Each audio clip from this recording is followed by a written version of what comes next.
Shalom, shalom. This is YAH. I'm with Savior Word of YAH, Tabernacles of the Congregation of Yisrael. We're at our weekly Bible study. Before we get into the class, would like to offer our condolences and our prayers with the congregation Yisrael here in Atlanta, losing one of the beloved elders of Zabudiyahu. We offer our condolences and prayer for Zabudiyahu, Kasadaba, the Morey Kasadaba, and Eliyahu, and a lot of the other brothers that are over there that we've met. Sorry for your loss, and as well as special condolences to Elder Zabudiyahu's wife, Yediah. So unfortunately, we've lost another elder. This is the season that we're in, but we want to stay encouraged and honor the brother's memory for his passing. So strangely enough, this has just been that season these past 2 years. Ever since the 400 years, it's just been a lot of deaths, a lot going on in the economy, a lot going on in the earth. We're dealing with this whole gas prices, where the gas prices are extremely high. They're going over $5. There's rumors that, the gas prices could go as high as $10 a gallon. This is just the condition of our economy, and the fact that we are, money is not worth nothing. Our money is just going down. So that's the results of that. We're also seeing a lot of these mass shootings, a lot of these killings, which they're opening up. The biggest thing right now is the guns.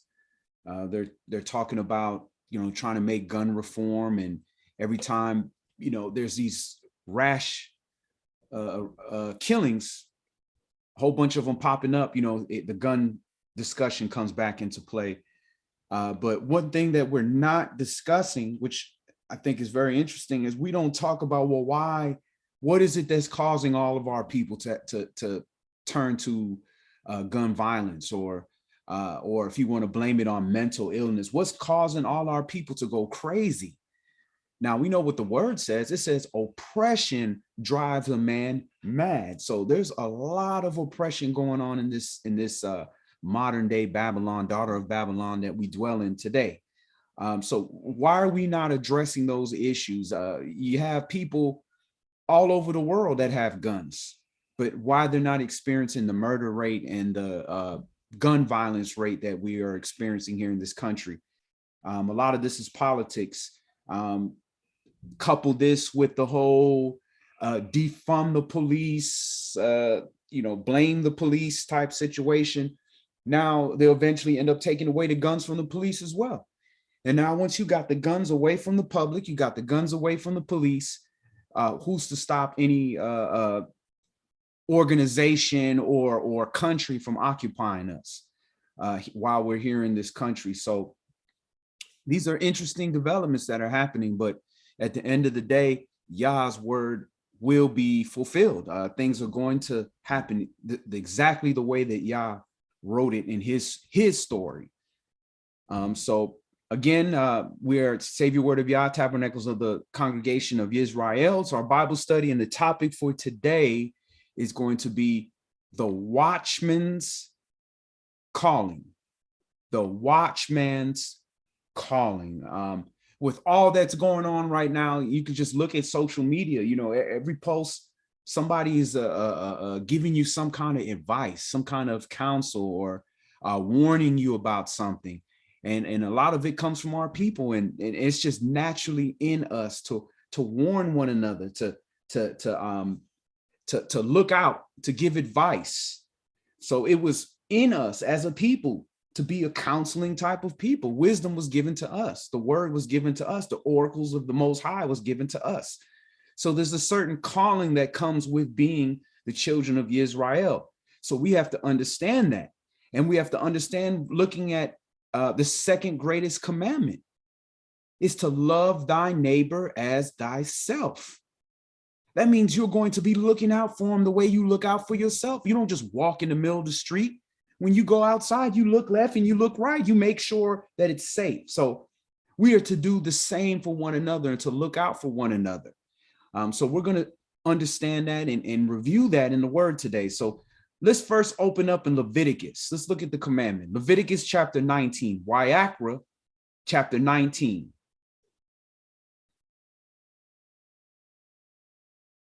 And Shalom, Aquanette Thompson. Good to see you, sis.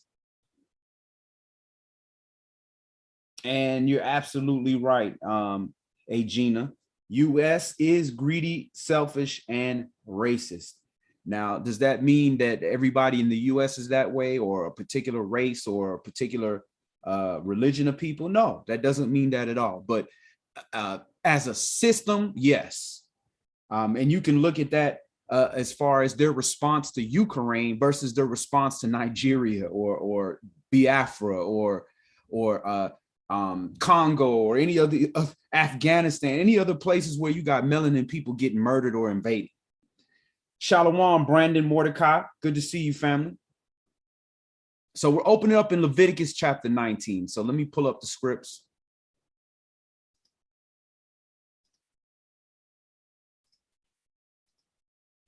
All right, so we're going to go to Leviticus, YAH, chapter 19, and we're just going to read verses 1 through 8. Excuse me, 9 through 18.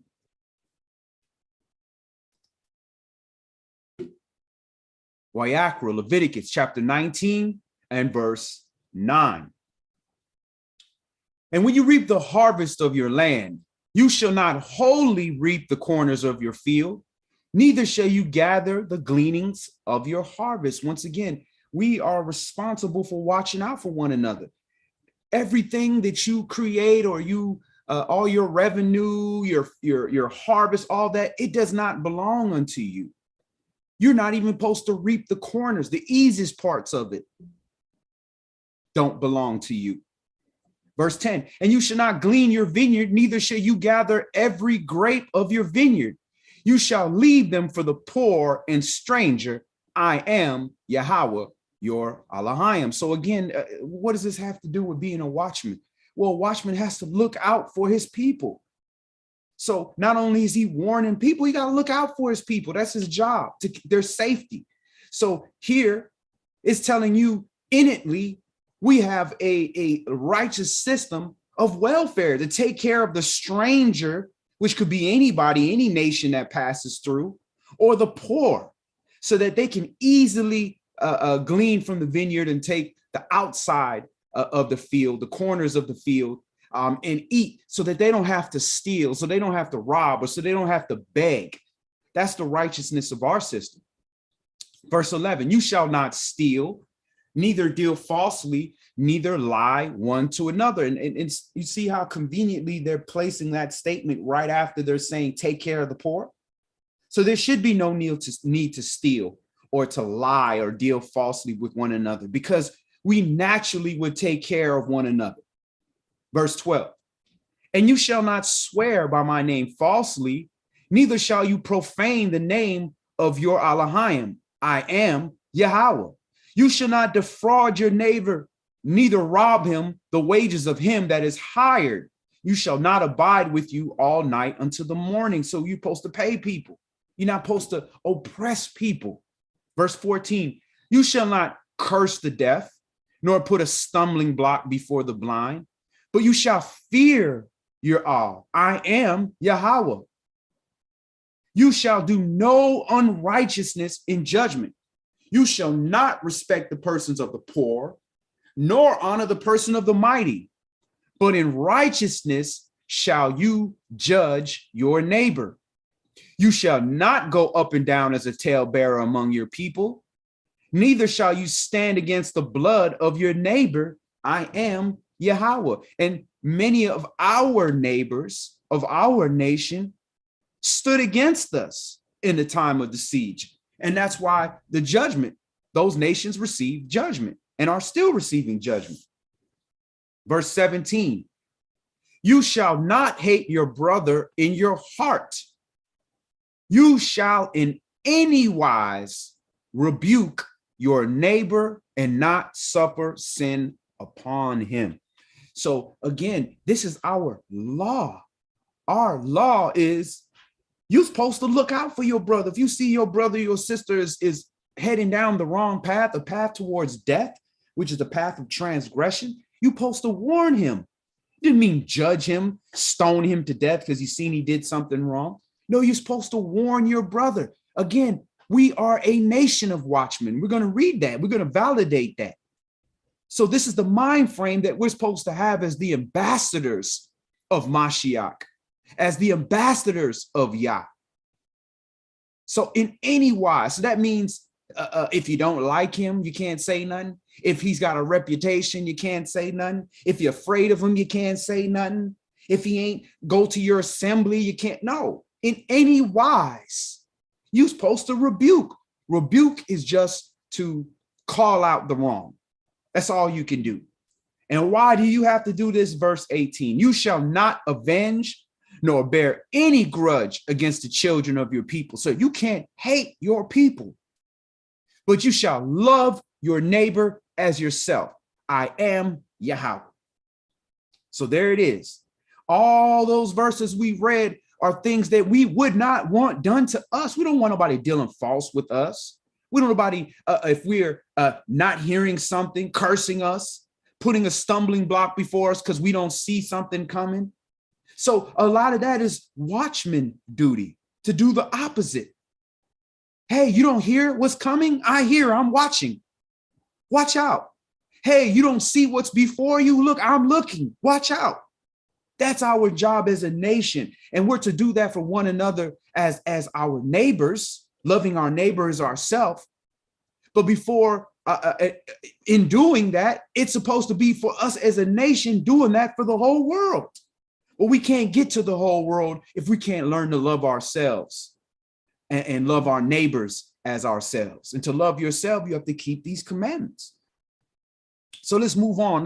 Let's see about this watchman. Let's go to Ezekiel chapter 33. Ezekiel chapter 33.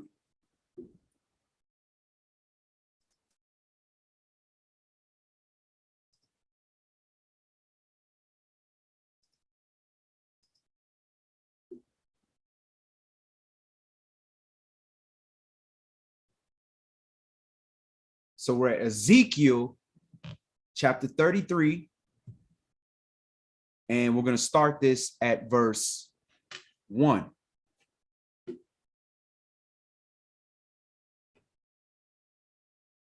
Again, the word of Yahweh came unto me, saying, Son of man, speak to the children of your people, and say unto them, when I bring the sword upon a land, if the people of that land take a man of their coast and set him for their watchman, if when he sees the sword come upon the land, he blow the trumpet and warn the people, then whosoever hear the sound of the trumpet and taketh not warning, if the sword come and take him away, his blood shall be upon his own head. He heard the sound of the trumpet and took not warning, his blood shall be upon him. But he that takes warning shall deliver his soul. But if the watchman see the sword come and blow not the trumpet, and the people be not warned, if the sword come and take any person from among them, he is taken away in his iniquity, but his blood will I require at the watchman's hand. So again, our own salvation, our own life is tied into our direct relationship with one another. We already read the commandment in Torah and Leviticus where it said you have to love your neighbor as yourself, and that you must rebuke your brother and not let sin suffer upon him. And if we don't, their blood is on our hands. Now, the sinner will die in his own blood because he committed his own offense. But then now you are tied into that as well. Whereas if you warn him and he doesn't listen, you're free. The blood is not on your hands. The blood is on the hands of the person that refused to listen. So we are tied into each other. And how does the body work? The body works no different. All your body is tied together as a system. And if a part of your body decides not to do its job, it shuts down whole systems. And when whole systems shut down, then your whole body will eventually shut down. Then everybody dies. So things were created that way for a reason. We are all interlocked into one another. And shalom, shalom, Andrew Lewis Shivers. Good to see you, family. All right, so we're at Ezekiel chapter 33, and we're at verse 6. But if the watchman see the sword come and blow not the trumpet, and the people be not warned, if the sword come and take any person from them, he is taken away in his iniquity, but his blood will I require at the watchman's hand. All right, so hey, you know, that's if you're the watchman, right? That's the blood is on your hand if you're the watchman. Well, let's look at the next verse. So you, O son of man, I have set you a watchman unto the house of Yisrael. Therefore you shall hear the word at my mouth and warn them from me. So he has set Ezekiel as a watchman to the house of Yisrael. Therefore, you shall hear the word in my mouth and warn them. Verse 8, when I say unto the wicked, O wicked man, you shall surely die. If you do not speak to warn the wicked from his way, that wicked man shall die in his iniquity, but his blood will I require at your hand. Nevertheless, if you warn the wicked of his way to turn from it, and he do not turn from his way, he shall die in his iniquity, but you has delivered your soul. So you have to deliver your soul. It ain't already delivered. You have to deliver it. Your living depends on the people that are around you. So if you are the watchman, you can't leave your post and say, well, you know, I'm tired of people. I don't want to watch out for people no more. Well, something happened. That blood is on your hands because you're supposed to be watching. Verse 10. Therefore, O you son of man, speak unto the house of Yisrael. Thus you speak, saying, if our transgressions and our sins be upon us, and we pine away in them, how shall we then live? Say unto them, as I live, says Adonai Elohim, I have no pleasure in the death of the wicked, but that the wicked turn from his way and live. Turn you from your evil ways. For why will you die, O house of Yisrael? Therefore, you, son of man, say unto the children of your people, the righteousness of the righteous shall not deliver him in the day of his transgression. As for the wickedness of the wicked, he shall not fall thereby in the day that he turned from his wickedness. Neither shall the righteous be able to live for his righteousness in the day that he sins. When I shall say to the righteous that he shall surely live, if he trust to his own righteousness and commit iniquity, all his righteousness shall not be remembered, but for his iniquity that he have committed, he shall die for it. Again, when I say unto the wicked, you shall surely die, if he turn from his sin and do that which is lawful and right, if the wicked restore the pledge, give again that he had robbed, walk in the statutes of life without committing iniquity, he shall surely live. He shall not die. None of his sins that he has committed shall be mentioned unto him. He hath done that which is lawful and right. He shall surely live. So the Most High has a system in place where, yeah, you might have somebody that's known for righteousness. He's been doing righteousness his whole life. But as he gets later in his stage and he's older, he starts to get weaker, and then he might actually commit iniquity. And as he starts to commit iniquity, you can't say, you know what, it don't matter. That brother did all this righteousness. You know, he saved Israel from this battle, or he's famous for all that he's done. No, he has to be warned. He has to continue in that righteousness. He can't just depend on the righteousness of his past. He has to be warned. Now, on the flip side, you have a brother that he spent a lot of his youth doing wickedness, and in his elder age, he decides to repent and change his life and walk in righteousness, and he, in verse 15, restores the pledge, give again what he had robbed, walks in the statutes of life without transgression, he shall surely live and will not die. That's Yah's equity. Verse 17, yet the children of your people say, the way of the Adonai is not equal, but as for them, their way is not equal. And their way is not equal. And why their way cannot be equal is because every man is right in his own eyes. Verse 18, when the righteous turn from his righteousness and commit iniquity, he shall even die thereby. But if the wicked turn from his wickedness and do that which is lawful or right, he shall live thereby. Yet you say, the way of Yahweh is not equal. O you house of Yasharal, I will judge you, everyone after his ways. All right, so let's end there. Let's move on. We're going to go into the Apocrypha. Let's go to Sirach, chapter 39. Sirach, chapter 39.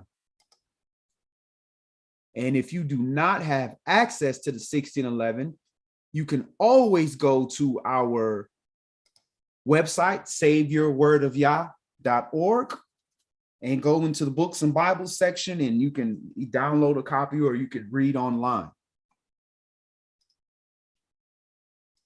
So we're going to Sirach, or Ecclesiasticus, chapter 39. Sirach, Ecclesiasticus, chapter 39.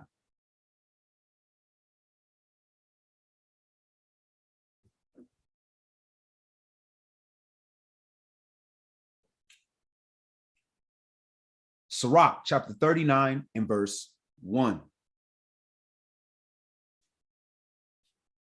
But he that gives his mind to the law of the Most High and is occupied in the meditation thereof will seek out the wisdom of all the ancient and be occupied in prophecies. He will keep the sayings of the renowned men, and where subtle parables are, he will be there also. He will seek out the secrets of grave sentences and be conversant in dark parables. He shall serve among great men and appear before princes. He will travel through strange countries, for he has tried the good and the evil among men. He will give his heart to resort early to Yahweh that made him, and will pray before the Most High, and will open his mouth in prayer and make supplication for his sins. When the great Adonai will, he shall be filled with the spirit of understanding. He shall pour out wise sentences and give thanks unto Yah in prayer. He shall direct his counsel in knowledge, and in his secrets shall he meditate. He shall show forth that which he hath learned, and shall glory in the law of the covenant of Yah. Many shall commend his understanding, and so long as the world endures, it shall not be blotted out.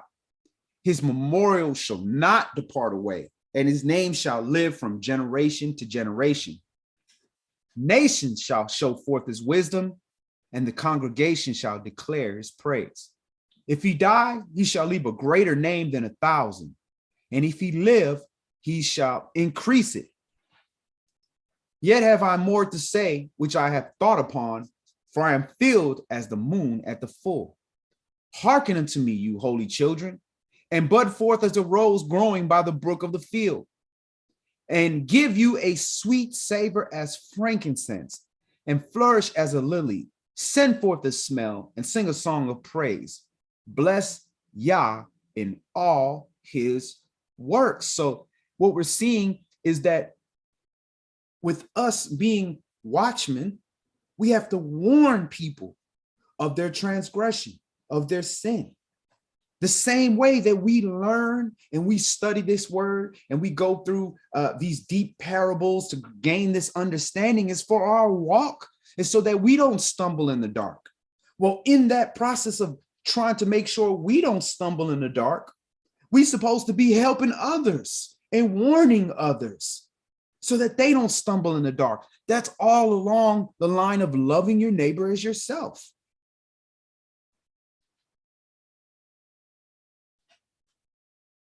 Verse 14, and give you a sweet savor as frankincense and flourish as a lily. Send forth the smell and sing a song of praise. Bless Yah in all his works.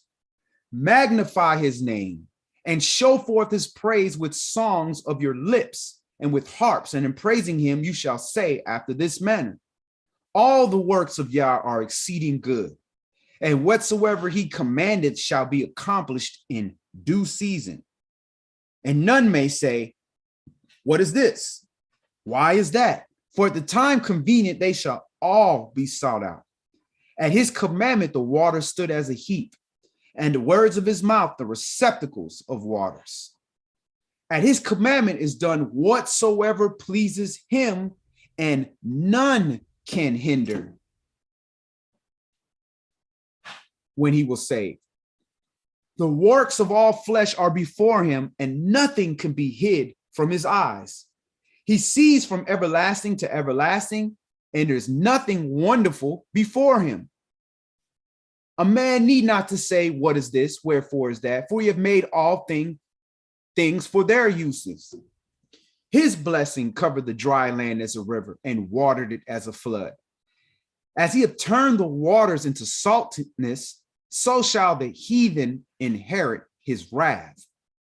As his ways are plain unto the holy, so are they stumbling blocks unto the wicked. So we have to ask ourselves, he makes his ways, which is his word, plain unto those that are Kodesh. But it becomes a stumbling block to the wicked because the wicked don't want to use it for that. They want to justify their deeds, to feel comfortable with what they're doing. But us, those of us that fear Yah, we are trying to be holy. We are unclean in the flesh, obviously, but we are trying to be holy through his righteousness. So in that process, he's going to make it plain to us because we've shown the Father that's what we want. But if you show him that you want to be a vessel for dishonor, he's going to give you everything you need to see in that book. Verse 25. For the good are good things created from the beginning, so evil things for sinners. The principal things for the whole use of man's lives are water, fire, iron, salt, flour of wheat, honey, milk, and blood of the grape, and oil and clothing. Interesting. So this is talking about the principal things for the whole use of man's life. Water, which we need to have water, fire, says iron, salt. Then it says flour, interesting, wheat, honey, milk, the blood of the grape, oil, and clothes. So it's telling you that's what your basic needs are. If you have those things, you should be content. You should be appreciative. Verse 27. All these things are for good to the righteous. So to the sinners, they are turned into evil. So things that were created from the beginning, good, were created for the good things. But the evil will take those things that were made for righteousness and turn it into evil. It says that even the kindness of the wicked is an abomination. Verse 28. There be spirits that are created for vengeance, which in their fury lay on sore strokes in the time of destruction. They pour out their force and appease the wrath of him that made them. Fire and hail, famine, death, all these were created for vengeance. And whose vengeance? Yah's vengeance. So what are we worried about fire? What are we afraid of hail? What are we afraid of famine? Why are we afraid of death? If all these things are Yah's vengeance, we should be fearing Yah so that we can have protection from those things. Verse 30, teeth of wild beasts and scorpions, serpents, and the sword punishing the wicked to destruction. They shall rejoice in his commandment, and they shall be ready upon the earth when need is. And when their time is come, they shall not transgress his word. Therefore, from the beginning, I was resolved and thought upon these things and have left them in writing. All the works of Yahweh are good, and he will give every needful thing in due season, so that a man cannot say, this is worse than that. For in time they shall all be well approved. And therefore praise you, Yah, with the whole heart and mouth, and bless the name of Yahweh. So the righteous is going to seek out these righteous ways so that he can warn his brother and sister, and that live a life where the things that are on this earth that were made for good will be of good use to him.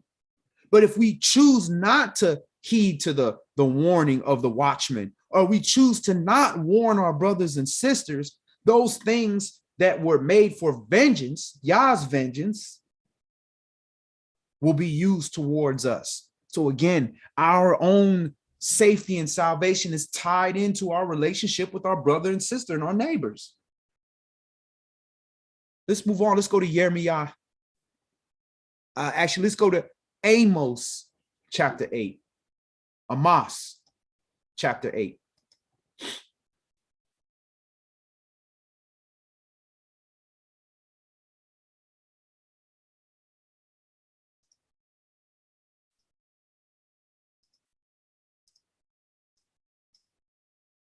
Amos chapter 8.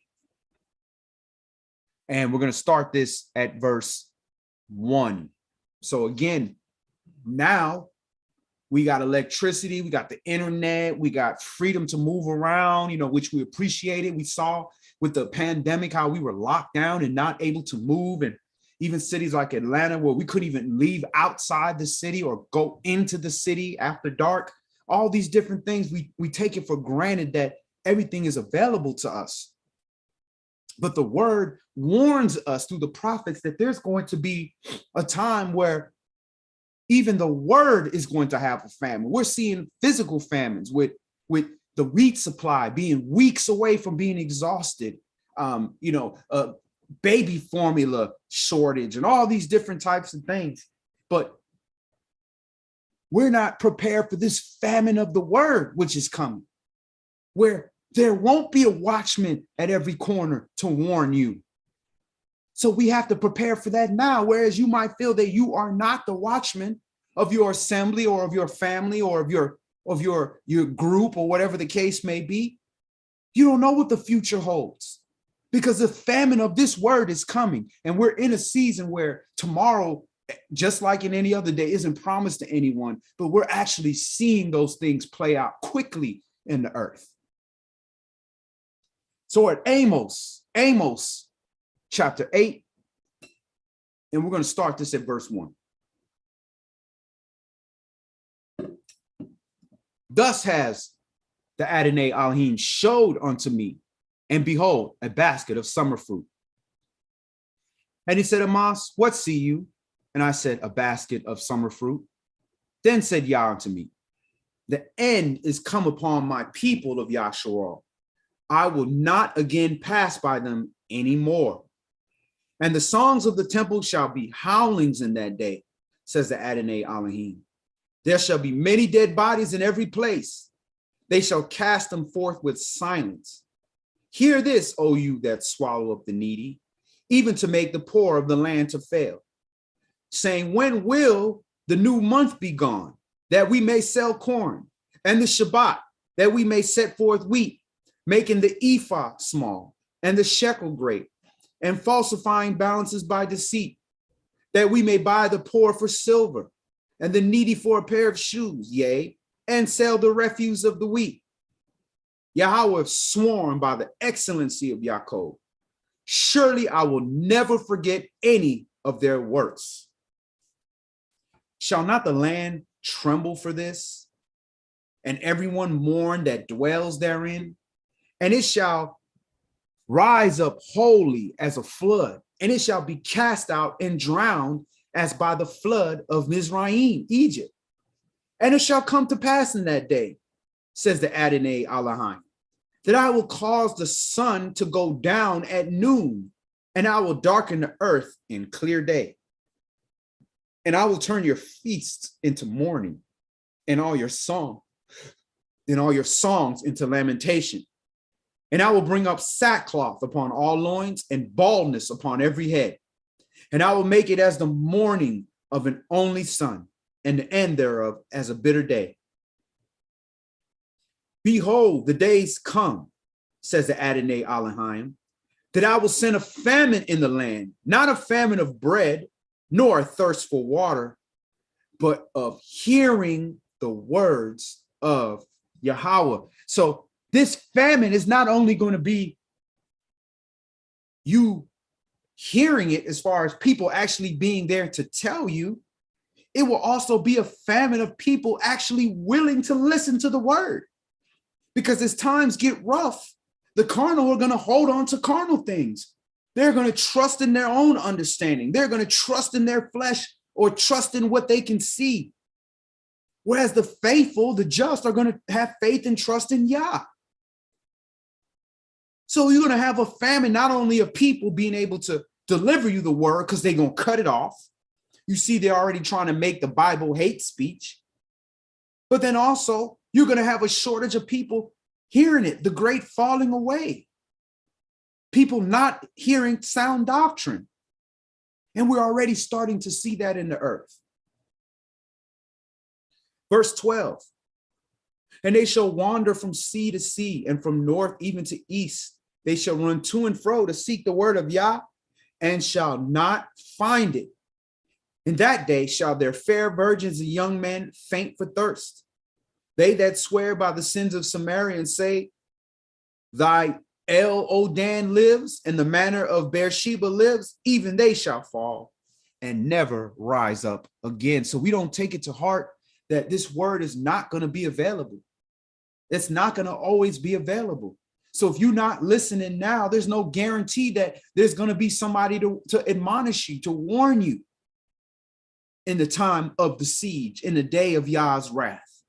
You may not have your brother or sister that constantly tells you, the one that's an Israelite, that's constantly warning you and say, you can't do this. You shouldn't do that. You know that this is coming. You should be reading this. They may or not be here. This is going to be a famine of the word. We don't consider that because we're more concerned with the famine of the food. Let's move on. Let's go to Malachi chapter 3. Malachi chapter 3.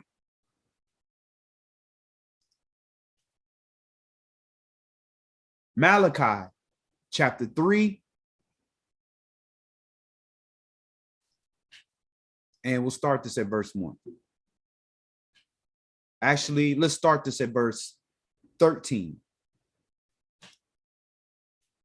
Malachi chapter 3 and verse 13.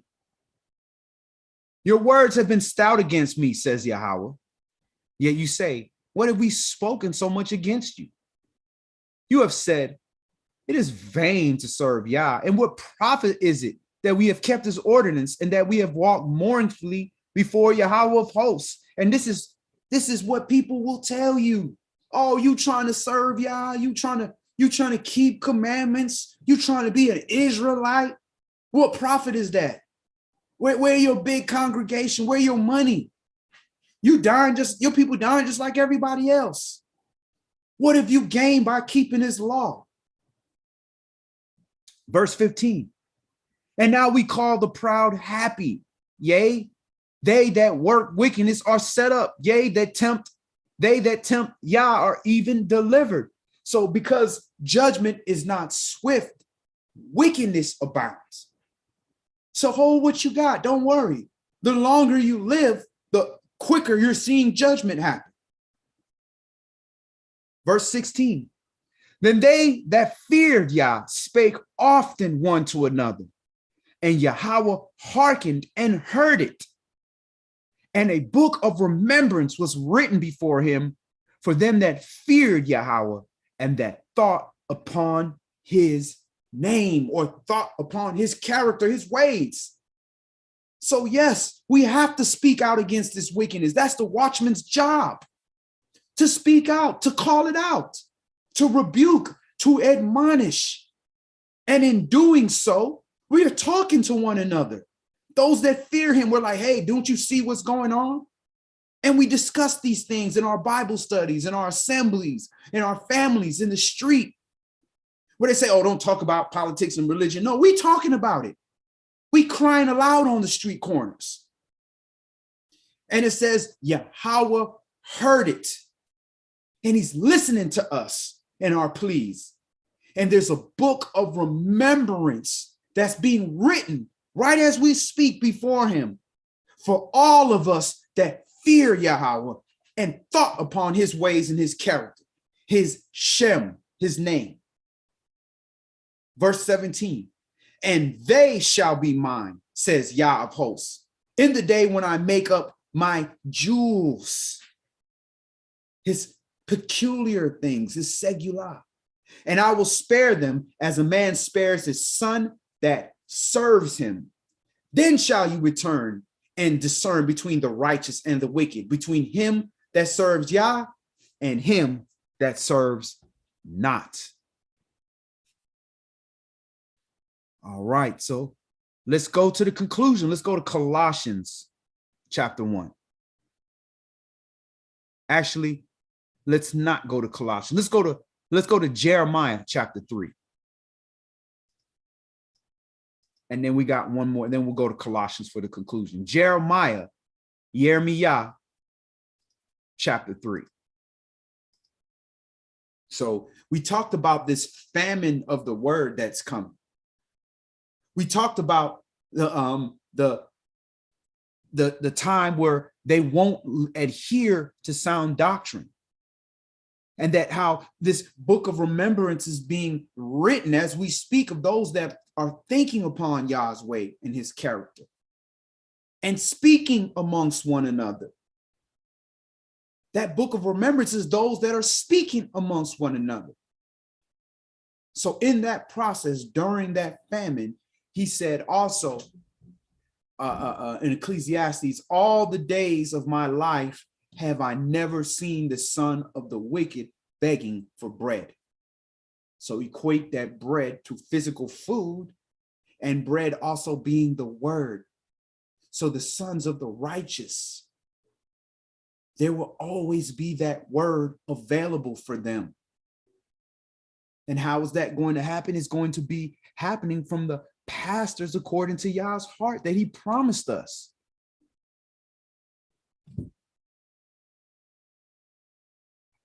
All right, so let's go to Jeremiah chapter 3.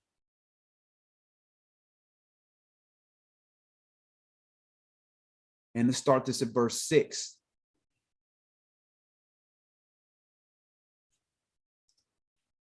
Yahweh said also unto me in the days of Josiah the king, has you seen that which backsliding Yasharal has done? She has gone up every high mountain and under every green tree, and there has played the harlot. So that's the rituals that they're doing on these mountains. They're doing the rituals of the heathen that's round about them. Verse 7. And I said, after she had done all these things, turn you unto me, but she returned not. And her treacherous sister, Yehuda, saw it. So at first it was the northern tribes. The northern tribes were following the heathens. Then Yehuda saw it, and Yehuda started doing the same thing. And I saw when for all their causes whereby backsliding Yasharal committed adultery, I had put her away and had given her a bill of divorce. Yet her treacherous sister, Yehuda, feared not, but went and played the harlot also. So we, where we sitting here, talking about, northern Israel got cut off and salvation is of the Jews, of Yehuda. But we followed and did the same thing that the northern tribes did. That's why all of us got kicked out. And Shalom, Donna Richardson, good to see you, sis. Verse 9, and it came to pass through the lightness of her whoredom that she defiled the land and committed adultery with stones and with stocks. And yet for all this, her treacherous sister Yehuda have not turned unto me with her whole heart, but vainly, says Yahweh. So yeah, we did some of the wickedness, but not all the wickedness. And we're thinking that that's enough. No, Yah requires our whole heart, our whole mind. You can't serve Yah with part of your mind, and then you got pagan rituals on the other side of your mind. It won't be accepted. It's tainted. Do you want just a little bit of fentanyl in your food? You don't want that. All it takes is like a little milligram of it, less than that, a few grains to kill you. Verse 11, Yahweh said unto me, the backsliding Yasharal has justified herself more than treacherous Yehuda. Go and proclaim these words towards the north and say, return, backsliding Yasharal, says Yahweh, and I will not cause my anger to fall upon you. For I am merciful, says Yahweh, and I will not keep anger forever. So Yah has shown us the example. He's not trying to give us the judgment. He's trying to warn us because he loves us. That's the example of love. So if you love your neighbor as yourself, you're going to warn your neighbor, hey, repent, so that Yah's anger doesn't fall upon you, or his anger don't fall upon me for not warning you.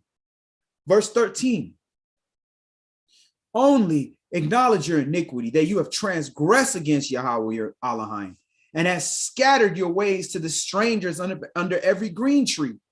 And you have not obeyed my voice, says Yahweh. Turn, O backsliding children, says Yahweh, for I am married unto you, and I will take you one of a city and two of a family, and I will bring you to Zion. So while you're warning people, you have to remember everybody's not going to listen to you. You can't get discouraged because everybody you're talking to ain't saying, oh, well, great, hallelujah, praise Yah, let's do this. Let me repent. He says in here, point blank, that he's going to take one of a city and two of a family. So he ain't taking everybody. And everybody ain't coming at the same time.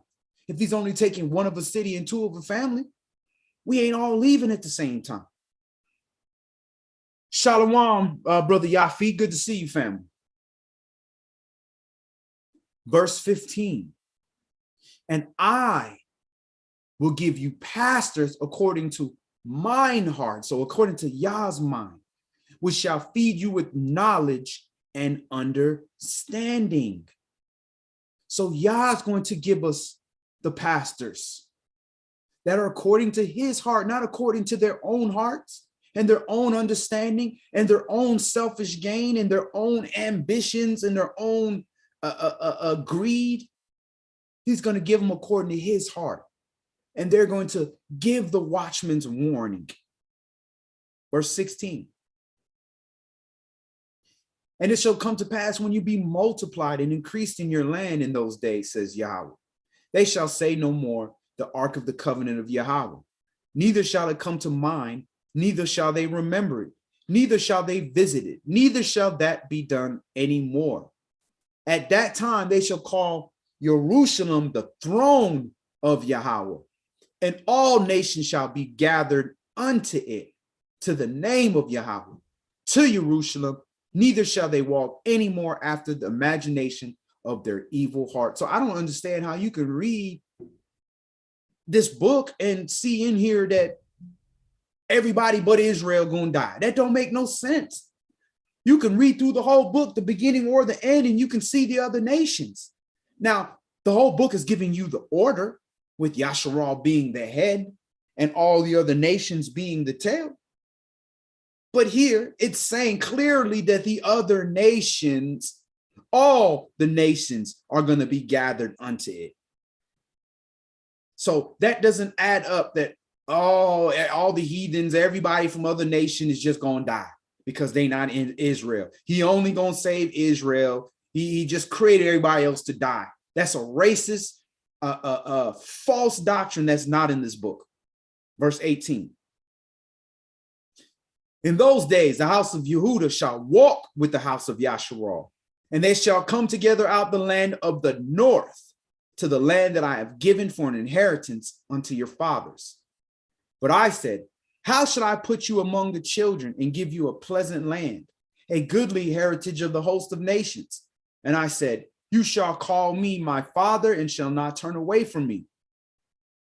Surely as a wife treacherously departs from a husband, so have you dealt treacherously with me, O house of Yasharal, says Yah. A voice was heard upon the high places, weeping and supplications of the children of Yasharal, for they have perverted their way and they have forgotten Yahweh their Elohim. Return, you backsliding children, and I will heal your backslidings. Behold, we come unto you, for you are Yahweh our Elohim. Truly in vain is salvation hoped from the hills and from the multitude of mountains. Truly in Yahweh our Elohim is the salvation of Yasharal. So it's his word. It's Yah is our salvation. Yah's salvation. Yah's salvation literally translates to Yahweh Shai, Yahshua. Verse 24. For shame has devoured the labor of our fathers from our youth, their flocks and their herds, their sons and their daughters. We lie down in our shame, and our confusion covers us. For we have sinned against Yahweh our Elohim, we and our fathers, from our youth even unto this day, and have not obeyed the voice of Yahweh our Elohim. So when was this written? Was this written 3,000, 4,000 years ago? Or was this now? This is happening right now. We're doing the same thing. We're doing the same thing our forefathers did. That's why we're getting the same results. We just have confusion on our faces when we turn on the TV and we see a bunch of our elders shot down in a grocery store, shopping. But you have to ask yourself, what day were they shopping? What if they would have been keeping the commandments? Would they have been shot in that grocery store? I'm not saying that they deserve to get shot because they were shopping in the grocery store. No. But these laws, if we keep them, they inherently protect us, at least during certain times. Let's go to the conclusion. Let's go to Colossians chapter 1.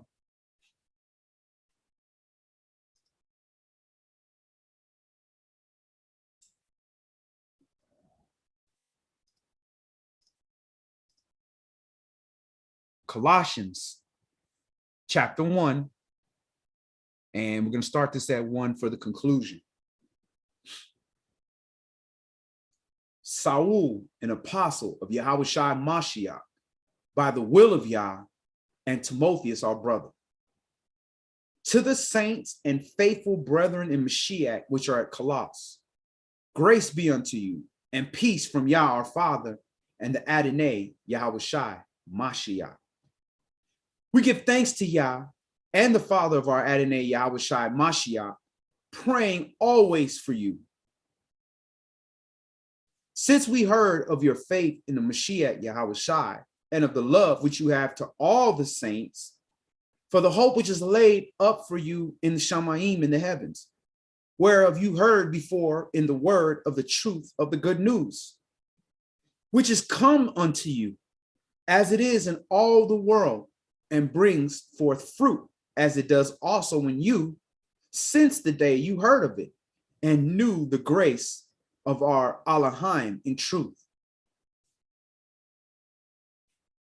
As you also learned of Epaphras, our dear fellow servant, who is for you a faithful minister of Mashiach, who also declared unto you, unto us your love in the Spirit. For this cause we also, since the day we heard it, do not cease to pray for you and to desire that you might be filled with the knowledge of this will and all wisdom and spiritual understanding, that you might walk worthy of the Adonai unto all pleasing, being fruitful in every good work and increasing in the knowledge of Yah, strengthened with all might according to his glorious power, unto all patience and long suffering with joyfulness,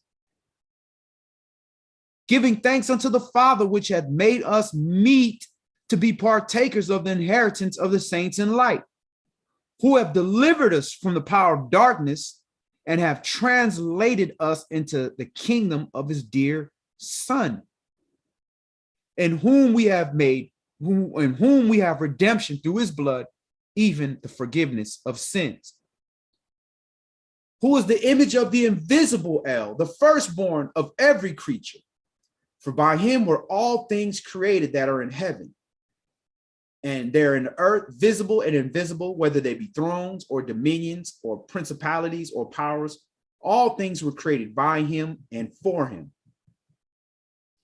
And he is before all things, and by him all things consist. So who is the image of the invisible El? The firstborn of every creature is his word. Mashiach, his word. Everything was created through his word. Remember, Yah said, let there be light. He spoke it. He spoke the word. That's what created all things. That's the firstborn of everything. That's the righteousness that was put into the earth when it was darkness, chaos, Hoshek on the earth. Verse 17. And he is before all things, and by him all things consist. And he is the head of the body, the assembly, who is the beginning, the firstborn from the dead, that in all things he might have the preeminence. For it pleased the Father that in him should all fullness dwell. So all fullness dwells in his word. Everything you need is there. When people reject the word and say, no, this is different. This is a different situation. How can it be different? If all fullness dwells in his Son, the word, how could you reject his word in any situation? No, that's just your flesh that wants to kick in. Verse 20, and having made peace through the blood of his torture state, by him to reconcile all things unto himself, by him I say, whether they be things in earth or things in heaven.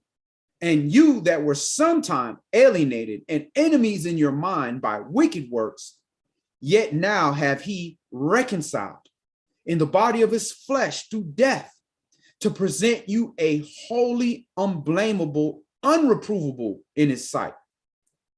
If you continue in the faith, grounded and settled, and be not moved away from the hope of the good news, which you have heard, and which was preached to every creature which is under the heaven, whereof I, Saul, am made a minister, who now rejoice in my sufferings for you, and fill up that which is behind of the afflictions of Mashiach in my flesh, for his body's sake, which is the assembly, whereof I am made a minister, according to the dispensation of Yah, which is given to me for you to fulfill the word of Yah.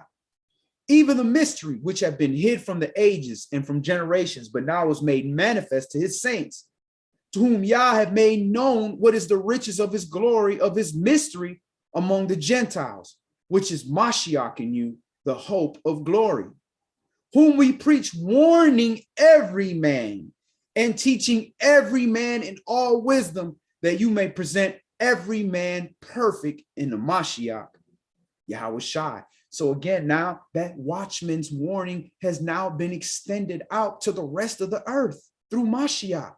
The Gentiles now have access to Yah through this word. But how are they going to get the word if it's not preached unto them? If it's not taught unto them? If they're not witnessing it in his preachers, in Yah's people, in his witnesses? So our walk is very important. Our watchman duty is not only for our people, it's for all nations, because all are supposed to be presented perfect in Mashiach. Verse 29, wherefore, whereunto I also labor, striving according to his working, which worketh in me mightily. So let's consider that we are watchmen, that our nation is a nation of watchmen.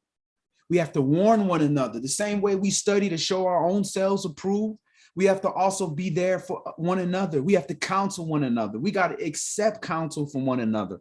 We got to stop getting so angry with one another or assuming we don't know something because somebody's telling us something. Why can't we just say amen?